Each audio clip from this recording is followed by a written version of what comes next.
Hi, I am Erica Thompson from the Prospect Heights Public Library, here with you today for Get Hooked. Today I'm going to be reading Elatsoe by Darcy Little Badger. I have an advanced reader's copy, that's why the cover is a little different, and it's illustrated by Ravinia Ka. This came out in August of this year. It's also available right now, always for you on Hoopla, which you can get to from our webpage, phpl.info. So I'm going to read you the first chapter today, get you hooked on the book. If you like it, you can check it out and finish it yourself. This story takes place in an America that's like ours, but a little bit different. We have some magical realism going on, and I hope you like it. So let's get started. Chapter 1. Ellie brought the life-size plastic skull at a garage sale. The goth neighbors were moving to Salem, and they could not fit an entire Halloween warehouse into their one black van. After bringing the purchase home, she dug through her box of craft supplies and glued a pair of googly eyes in its shallow eye sockets. "I got you a new friend, Kirby," Ellie said. "Here, boy, come on." Kirby always fetched tennis balls and puppy toys. Sure, anything looked astonishing when it zipped across the room in the mouth of an invisible dog, but a floating googly skull would be extra special. Unfortunately, the skull terrified Kirby. He wouldn't get near it, much less touch it. Maybe it was possessed by a demonic vacuum cleaner. More likely, the skull just smelled weird. Judging by the soy candles and incense sticks at the garage sale, the neighbors enjoyed burning fragrant stuff. "Look, a treat!" Ellie put a cheese cube in the skull's mouth. Although ghosts didn't eat, Kirby enjoyed sniffing his old favorites: chicken kibble, peanut butter, and cheddar. He'd been her best friend for 17 years, 12 alive and 5 dead. And Ellie was confident that if food couldn't persuade him to be brave, nothing would. Kirby, in a fine example of the English Springer Spaniel breed, hid under the bed. "Fine," Ellie said. "We have all summer." Kirby had progressed a lot since his death. Ellie still wasn't allowed to bring him on school property, but since the 6th grade howl incident, Kirby hadn't caused any trouble, and his cache of treats had doubled. There were mundane ones: sit, stay, heal, play dead, literally, and track sense. Moreover, the door had been opened to a bunch of marvelous supernatural powers. He just had to learn them without causing too much incidental chaos.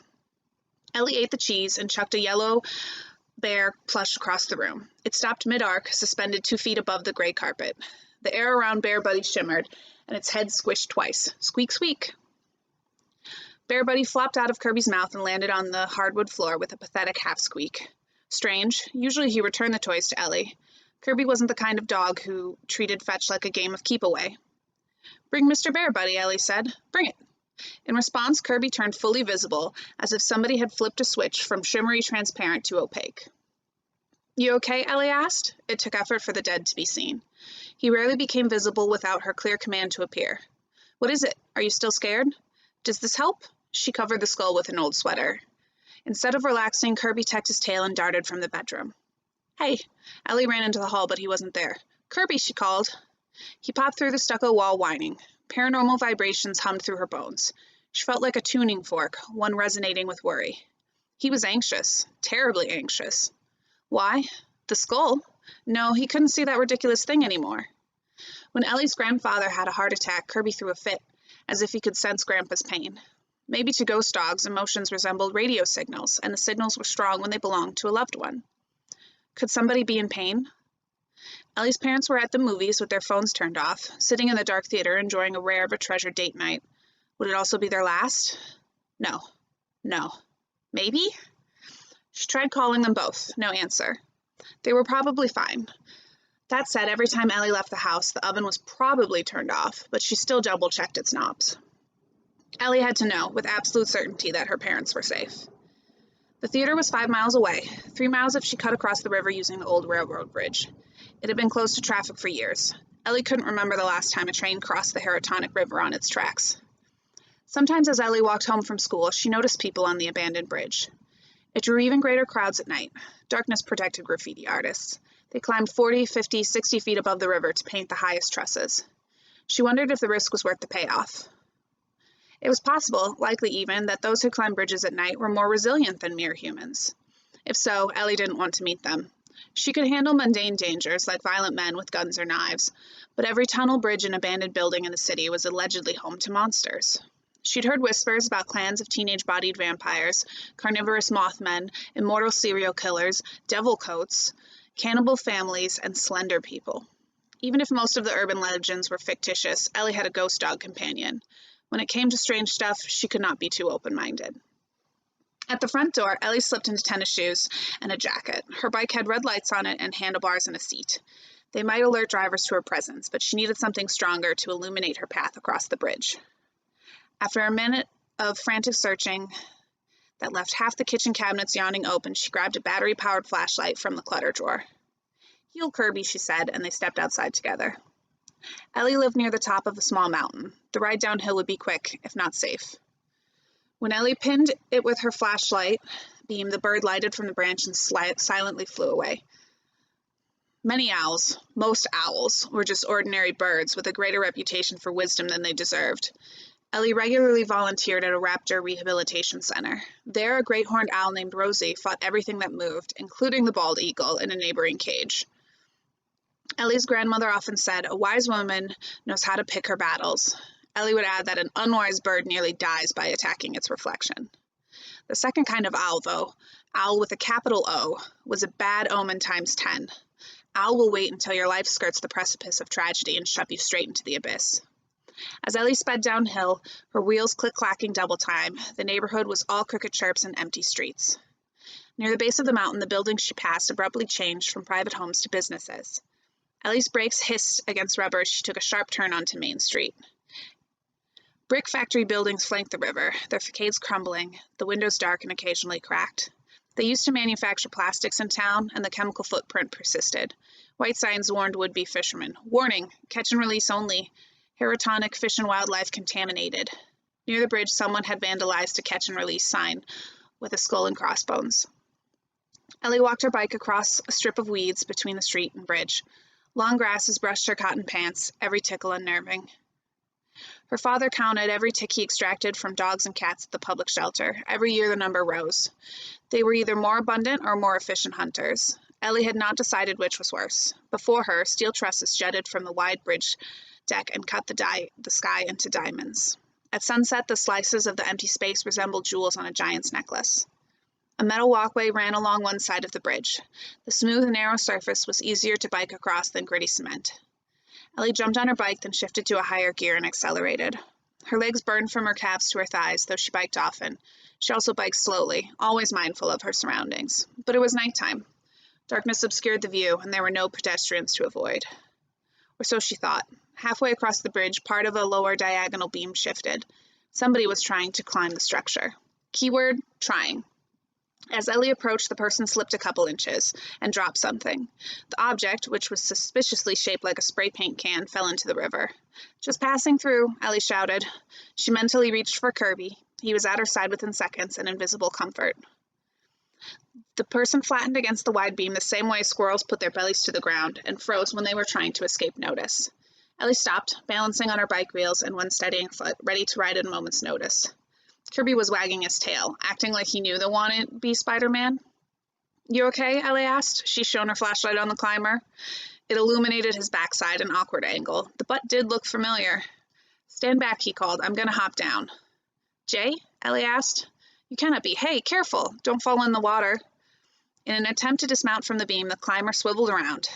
Then he dropped onto the walkway with a graceful thunk and roll. Yep, Ellie had seen that somersault before. It was him, Jay Ross. She and Jay met when their mothers attended the same Lamaze program. They weren't neighbors, but they lived on the same block, went to the same school, celebrated their birthdays together. Point was, Ellie knew Jay, and he'd never done graffiti more permanent than chalk on the sidewalk. Second point, Kirby also knew Jay well. Maybe Ellie didn't have to worry about her parents after all. Ellie propped her bike on its wobbly kickstand. "What are you doing?" "Ellie," Jay lifted one hand, his index finger extended, and poked her in the middle of the forehead. "It is you." He laughed and ducked his head, embarrassed. "Sorry, just had to know that you were solid. This bridge is supposed to be haunted." "It is," she said. "My dog's here. Are you okay?" "Ellie, did you catch my paint?" he asked. "The river caught it." He lightly smacked his own forehead. "Always bring a backup. Of course I'd mess this up." "And what is this, exactly? Should I be worried?" It's personal. Don't worry, I can't continue without paint anyways." "Right, are you walking home? Want to borrow my jacket so cars can avoid you?" For probably the first time ever, Jay wore black from chin to toe. He and Ellie looked pretty different, which used to annoy her. As children, they'd pretended to be twins, but strangers didn't believe that a white Celtic and Nordic American boy and a brown Apache girl came from the same family. Thanks, he said, but it's fine. I'm wearing a yellow tank underneath this. Look. That wouldn't do you any favors if you fell into the water. Climbing human pyramids doesn't qualify you for this. Oh no, I don't climb. I'm the bass during stunts, Jay said, as if her misunderstanding of cheerleading procedures was the real issue. You should find a safer spot to vandalize, or not vandalize at all. How about that? Ellie, I'm not here to paint, he said. It's Brittany. He slumped down the tracks with his knees tucked against his chest. Jay looked sad. As much as Ellie loathed romantic talk, she'd never been on a date, didn't plan to go on a date, and didn't know how to counsel or console friends about the whole date thing. She couldn't leave a puppy in the rain. Brittany, she asked, your girlfriend Brittany, or the Brittany in the chess club who hates you? Girlfriend, he said. Ex-girlfriend. I guess both Brittany's hate me now. Sorry, I didn't know. It just happened yesterday. So 20 minutes ago, did you feel a strong emotion? Fear, maybe? Not really, he said. Damn, we can brainstorm a safer graffiti plan tomorrow, okay? Gotta go. What's the rush, Ellie? Do you want company? No thanks. I'm worried about my parents because, well, it's probably nothing. Doesn't matter. You have my number, he said. Need anything? Give me a call. Same here. She reached out to ruffle his hair, and Jay tucked his chin to help a 5'0" buddy out. His scalp shocked her. That's supposed to be lucky, Jay said, smoothing down his hair. It occurred to her that luck could be bad. Mounting dread chased Ellie across the bridge, down a web of streets, and through the cinema parking lot. She spotted the Bridge family car, a battered-looking minivan near the entrance. Her parents were the kind of people who enjoyed Monday night movies because the low traffic freed superior parking spots. Flushed from the two-wheel exercise, Ellie leaned against the ticket booth and asked, when does this movie The Lonesome let out? 15 minutes, the employee said. Can I wait in the lobby? She asked. That's fine, just stay behind the velvet rope. Inside the lobby, several Formica-top tables were clustered beside the concession stand. Popcorn kernels crunched under Ellie's shoes and became lodged in their squiggly treads. She sat and basked in the butter-smelling air, comforted by the relative calm. If her mother or father had experienced an in-health movie crisis, one painful enough to trouble Kirby, there'd be EMTs outside, and several missed calls to her phone. Still, Kirby didn't tuck his invisible tail and run through the walls for fun. What else did he know? Jay, Ellie, Ellie's parents, all safe. The goth neighbors used to love him, no surprise. But they were 1,000 miles away. Nothing she could do to help them. Kirby also cared about Ellie's grandparents, cousins, uncles, and aunts. Did she have their numbers? She scrolled through her DM history and found a 2-year-old conversation with cousin Trevor. Although they used to be tight, Trevor's life became hectic after he married a teacher and moved to the Rio Grande Valley and had a baby. The baby, now 7 months old, had been born premature, almost dying twice in the neonatal intensive care unit. Little Gregory was doing well now, though. Right? Ma'am, do you need anything? The clerk asked, and it took Ellie a moment to accept that at 17 she was now old enough to be called ma'am by strangers. No thanks, she said. She needed the night to end without death. She needed to be overreacting. She needed Kirby's fit to be a fluke. A few minutes later, the post-movie crowd filled the lobby. Ellie left her bike propped against a table and found her parents near the bathrooms. Ellie, what are you doing here? Her father asked. Luckily, he sounded more concerned than angry. You biked here? Her mother asked. In the dark? Do you realize how dangerous that is? What if a car hit you? Your phone was off, she said. Plus, I have warning lights and Kirby came with. Kirby freaked out. He was zipping through the walls. The last time that happened, Grandpa, hey, what's wrong? Her parents were glued to their smartphone screens. 6 missed calls, her mother said.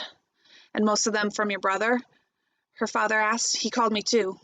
Did he leave a message? Mom? Dad? Shh, Ellie, I'm listening to voicemail. What did Uncle want? Ellie asked, and she felt goosebumps rising on her arms.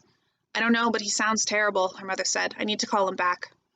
The family exited the theater and congregated around their minivan. The nearby mountains perspired, soupy mist flavored every breath Ellie swallowed. She eavesdropped on one side of a conversation that became more frightening with every word. How bad is it? Was followed with, what did the doctor say? And is there any chance he'll wake up? Then Ellie's mother started shaking so hard that she almost dropped her phone. That's how she cried. No tears, but lots of shivering, like her sorrow was an earthquake, not a storm. By the time the call ended, they were alone, and Ellie was terrified. Trevor was in a serious car accident, her mother explained. He's being treated at Maria Northern Trauma Center. It probably will not save his life. Cousin Trevor? Ellie asked, rhetorically, because who else could it be? Yes. Mom, Ellie said. She sounded shrill, desperate. If he dies, I can... Ellie. Her mother cut off. No. But you must never, raising her voice now, you must never, all humans, all of us. Her parents were glued to their smartphone screens. Without exception, her father continued, because he was capable of calm speech. Practicing veterinary medicine had not hardened his heart, but it taught him how to restrain signs of pain. Human ghosts are terrible things. Ellie looked up to the sky. She saw an owl circling overhead. So that is the first chapter of Elatsoe by Darcy Little Badger.